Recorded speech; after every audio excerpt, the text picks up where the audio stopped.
2026-2027 অর্থ বছরের জন্য ঘোষিত সরকারের রপ্তানি লক্ষ্যকে উচ্চাভিলাষী বলছেন খাত সংশ্লিষ্টরা। তারা বলছেন 15% প্রবৃদ্ধি কেবল উচ্চাভিলাষী নয়, অবাস্তব। চলমান গ্যাস বিদ্যুতের সংকটে এখন কারখানার উৎপাদন প্রায় কমেছে অর্ধেক। কেবল রপ্তানি লক্ষ্য অর্জনই অসম্ভব নয়, বিশ্ব পোশাক রপ্তানিতে দ্বিতীয় স্থান ধরে রাখতেও পারবে না বাংলাদেশ। সাইদ আরমানের রিপোর্ট। চলমান অর্থবছরে পণ্য রপ্তানি থেকে $58 বিলিয়ন আয় করার চিন্তা করেছিল সরকার। তবে শেষ পর্যন্ত তা $3 বিলিয়ন কমিয়ে চূড়ান্ত করা হয়েছে $5,520 কোটি।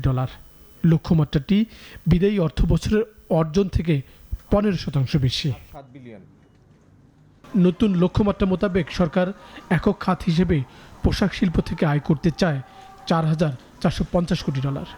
2025-26 অর্থ বছরে অর্জন ছিল $3,870 কোটি। খাত সংশ্লিষ্টরা বলছেন উচ্চাভিলাষী লক্ষ্য। ইউরোপ মার্কেট এবং আমেরিকা মার্কেট আমাদের মূল ক্রেতা, তারা যেহেতু মুখ ফিরিয়ে নিচ্ছে অনেকটাই বলা যায়, সেক্ষেত্রে আমাদের এই লক্ষ্যমাত্রা পৌঁছানো আদৌ সম্ভব না। সরকার যে এই ব্যবসা খাতকে উন্নতি করার জন্য যে বিভিন্ন স্কিম চালু করছে বাংলাদেশ গভর্নমেন্টের মাধ্যমে, সেগুলো একটাও কিন্তু এখন বাস্তবায়নের মুখ দেখে নাই। সেগুলো বাস্তবায়ন করতে হবে আগে সরকারকে। সরকার মনে করছে নীতি অনিশ্চয়তা দূর হওয়াতে আত্মবিশ্বাস ফিরেছে রপ্তানিকারকদের। কিন্তু উদ্যোক্তারা বলছেন 15% বাড়বে আয়, এটি কেবল অবাস্তব নয়, উল্টো তাদের শঙ্কা 2026 সালের ডিসেম্বর শেষে পোশাক খাত দ্বিতীয় অবস্থান ধরে রাখাই কঠিন হবে।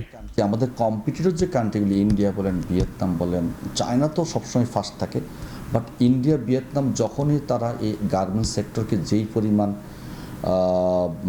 প্রণোদনা বলেন এবং গভর্নমেন্টের যেই পরিমাণ ডেডিকেটেড ওয়েতে বাইরের কান্ট্রিতে লবিং করে এটাকে সেট করার যে পলিসি মেক করে, সেই জায়গাটা আমাদের দেশে অনেক মিসিং আছে, আমাদের সেগুলি করে না।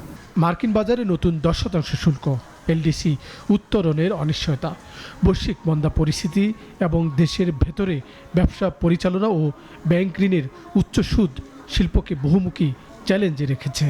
গ্যাস বিদ্যুতের সংকটে এখন শিল্পের অবস্থা নাজুক, সঙ্গে বন্দরের হয়রানি গলা চেপে ধরছে রপ্তানিমুখী খাতকে। সাইদ আরমান, নাগরিক, ঢাকা।